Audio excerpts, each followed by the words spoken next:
ನಮಸ್ಕಾರ. ಬಹಳ ದಿನಗಳಿಂದ ನನ್ನ ಮನಸ್ಸು ಏನೇನೋ ಆಸೆಗಳನ್ನು, ಭಾವನೆಗಳನ್ನು, ಚಿಂತನೆಗಳನ್ನು ಅಡಗಿಸಿಟ್ಕೊಂಡು ಅದಕ್ಕಾಗಿ ತರಬಡಿಸ್ತಾ ಇತ್ತು. ಆದರೆ ಯೋಗ ಇವತ್ತು ಅವಾಗೆಲ್ಲ ತಮ್ಮೆಲ್ಲರ ಸಮ್ಮುಖದಲ್ಲಿ ಸಾಕಾರಗೊಳ್ಳುವಂತಹ ಒಂದು ಸಂದರ್ಭ ಇವತ್ತು ನನಗೆ ಒದಗಿ ಬಂದಿದೆ. ನನ್ನೊಳಗಿನ ಆ ಮೂರೂ ನೆಲೆಯ ಭಾವಗಳನ್ನು ತಮ್ಮೊಂದಿಗೆ ಹಂಚಿಕೊಳ್ಳಿಕ್ಕೆ ನಾನು ಇವತ್ತಿಂದ ಪ್ರಾರಂಭ ಮಾಡ್ತಾ ಇದ್ದೀನಿ. ನಮ್ಮಲ್ಲಿ ಒಂದು ಬಹಳ ಪ್ರಸಿದ್ಧವಾದ ಮಾತದು, ರವಿ ಕಾಣುತ್ತನ್ನ ಕವಿ ಕಾಣುತ್ತಾನ. ನಮ್ಮೆಲ್ಲರಿಗೂ ಗೊತ್ತದೆ, ರವಿ ಅಂದ್ರೆ ಸೂರ್ಯ. ಈ ಜಗತ್ತನ್ನ ಅಂದ್ರೆ ಏನು ನವಗ್ರಹಗಳನ್ನ ಒಳಗೊಂಡಂತಹ ಅಸಂಖ್ಯಾತ ಆಕಾಶಕಾಯಗಳು, ಗೆಲಾಕ್ಸಿಗಳು, ಇವೆಲ್ಲವುಗಳನ್ನ ಬೆಳಗುತ್ತಿರುವಂತಹ ಸೂರ್ಯ, ಅವನೇ ಈ ಜಗತ್ತಿನ ಆಗು ಹೋಗುಗಳ ಬೀಜ ಅಂತ ಅಕ್ಕ ಮಹಾದೇವಿ ಹೇಳ್ತಾಳೆ. ಲೋಕದ ಚೇಷ್ಟಿಗೆ ರವಿ ಬೀಜವಾದಂತೆ. ಅಂದ್ರೆ ಈ ಜಗತ್ತಿನ ಪ್ರಕೃತಿಯ ಎಲ್ಲ ಚಟುವಟಿಕೆಗಳಿಗೆ ಬೀಜ ಅಂದ್ರೆ ಸೂರ್ಯ. ನಮ್ಮೆಲ್ಲರಿಗೂ ಗೊತ್ತದ, ಸೂರ್ಯ ಬಹಳ ಎತ್ತರದಲ್ಲಿದೆ. ನಾವು ಮುಟ್ಲಿಕ್ಕೆ ಯಾರನ್ನು ಸಾಧ್ಯನೇ ಇಲ್ಲ. ಎತ್ತರದಿಂದ ಎಷ್ಟೊಂದು ವಿಶಾಲವಾದ ಜಗತ್ತನ್ನ ಸಂಪೂರ್ಣವಾಗಿ ಕಾಣ್ಲಿಕ್ಕೆ ಸಾಧ್ಯತೆ. ಅದು ಪ್ರಕೃತಿಯ ಗುಣಧರ್ಮ. ಆದ್ರೂ ಕೂಡ ನಮ್ಮ ವಿಜ್ಞಾನ ಹೇಳ್ತದಲ್ಲ,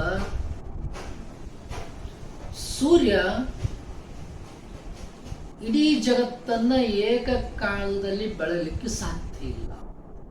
ಅದಕ್ಕಂದ್ರೆ ನಮ್ಮಲ್ಲಿ ಹಗಲು ರಾತ್ರಿಗಳಾಗೋದು. ಅರ್ಧ ಭಾಗ ಕತ್ಲಾಗಿದ್ರೆ ಅರ್ಧ ಭಾಗ ರಾತ್ರಿ ಆಗ್ತದೆ. ಅಂದಾಗ ಈ ಜಗತ್ತಿನ ಅತ್ಯಂತ ದೊಡ್ಡ ಶಕ್ತಿಯಾದ ಸೂರ್ಯ ಇಲ್ಲಿ ಸೋಲ್ತಾನ ಅಂತ ನಮ್ಗೆ ಅರ್ಥ ಆಗ್ತದೆ. ಆದ್ರೆ ಕವಿ ಆದವ ಅದನ್ನ ಮೀರ್ತಾನ ಅಂತ ಹೇಳ್ತಾರೆ.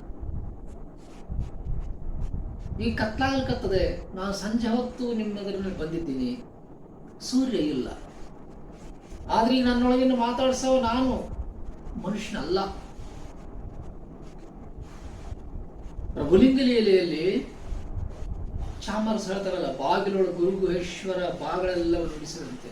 ಅವನೇ ನನ್ನೊಳಗಿನ ಕವಿ, ಆ ಶಕ್ತಿ ನನ್ನ ಈ ಶರೀರವನ್ನ ಉಪಕರಣವಾಗಿಸಿಕೊಂಡು, ಈ ಪ್ರಾಣವಾಯುವನ್ನ ಶಕ್ತಿಯಾಗಿಸಿಕೊಂಡು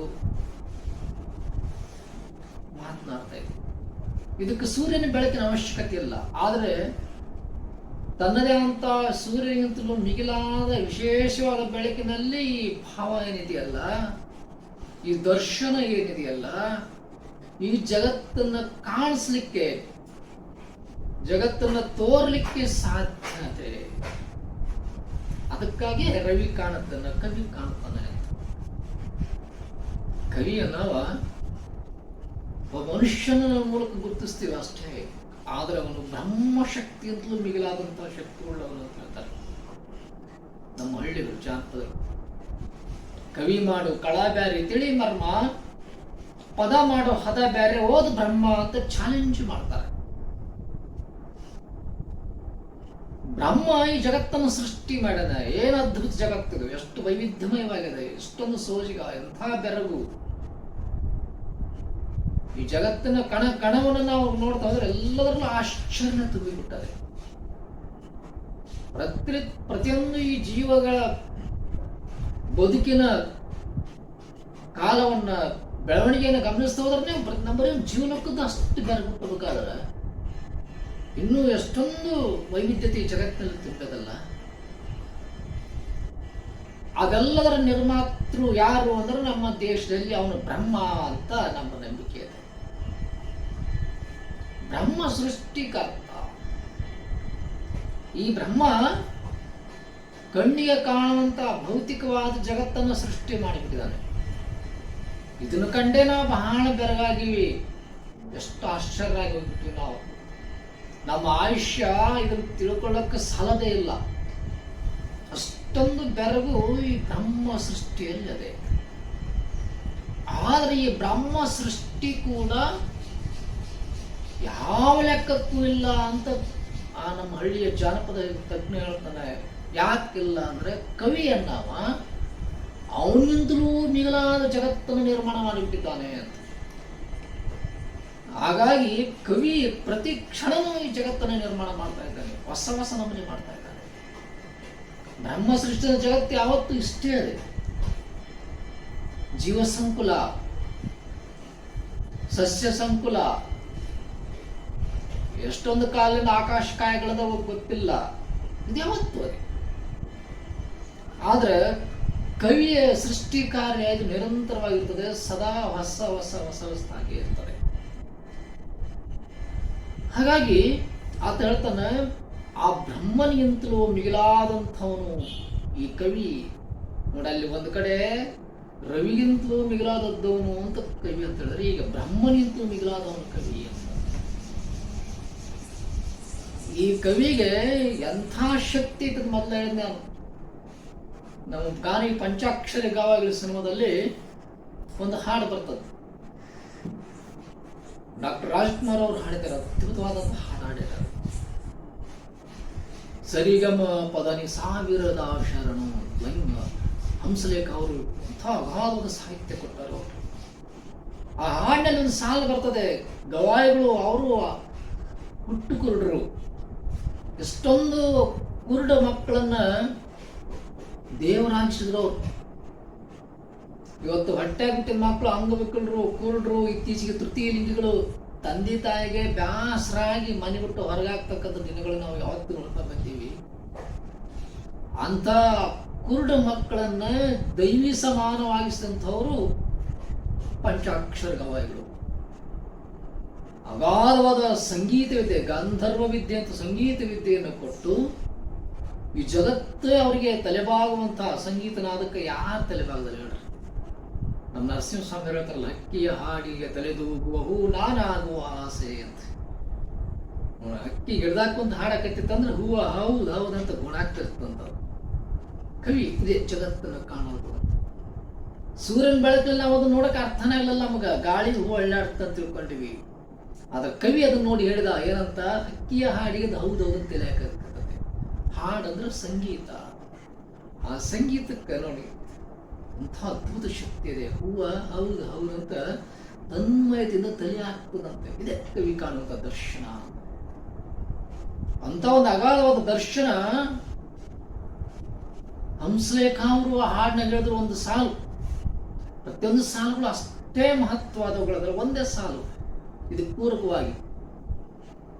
ಆ ಗವಾಯಿಗಳು ಎಂಥವ್ರು ಅಂದ್ರೆ, ಅಂಧರ ಬಾಳಿನ ಬೆಳಕಿನ ಮುಗಿಲೆ ಅಂದ್ಬಿಟ್ರು ಅವ್ರು.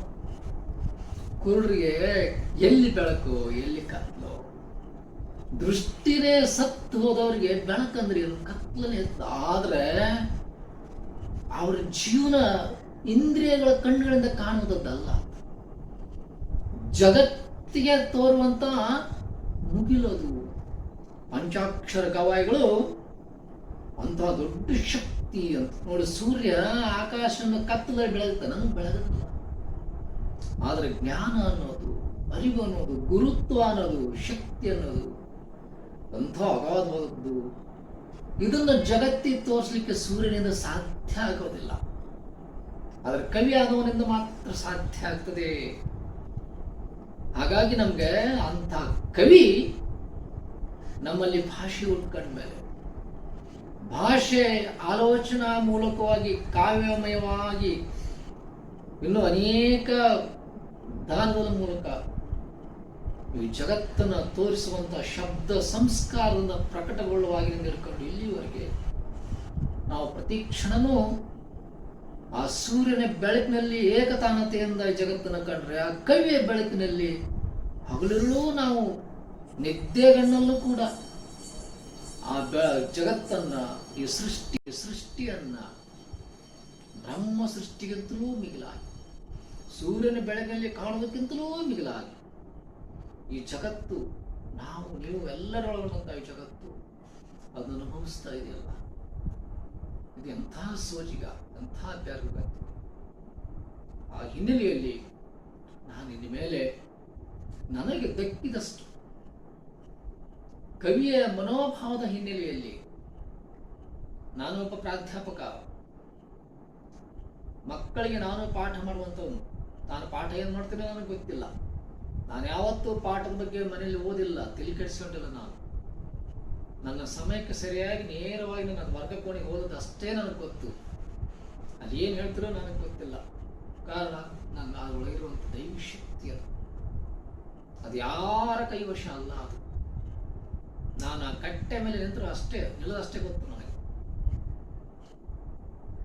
ಹಾಗಾಗಿ ಒಳಗಿನ ಆ ಗುರು ಗುಹೇಶ್ವರ ಚಾಮರಸ ಹೇಳ್ತಾನಲ್ಲ, ಹೆಂಗೆ ನುಡಿಸ್ತಾನೋ ಹಾಗೆ ನಾನು ಉಪಕರಣವಾಗಿ ನುಡಿದಂತೆ ನಿಮ್ಮೆಲ್ಲರ ಸಮ್ಮುಖದಲ್ಲೂ ಕೂಡ ನಾನು ಈಗಾಗಲೇ ಹೇಳಿದಂಥ ಒಬ್ಬ ಪ್ರಾಧ್ಯಾಪಕನಾಗಿ, ಒಬ್ಬ ಲೇಖಕನಾಗಿ, ಒಬ್ಬ ಚಿಂತಕನಾಗಿ ಈ ಜಗತ್ತನ್ನ, ನಮ್ಮ ಸಾಹಿತ್ಯ, ನಮ್ಮ ಸಂಸ್ಕೃತಿ, ನಮ್ಮ ಪರಂಪರೆಗಳ ತಳಹದಿಯಲ್ಲಿ ನಿಂತುಕೊಂಡು ಅವುಗಳನ್ನೇ ಆಧಾರವಾಗಿಸಿಕೊಂಡು ತಮ್ಮೆಲ್ಲರ ಸಮ್ಮುಖದಲ್ಲಿ ಕಾಣುವಂತಹ ಪ್ರಯತ್ನವನ್ನು ನಾನು ಇಂದಿನಿಂದ ಆರಂಭಿಸ್ತಾ ಇದ್ದೀನಿ.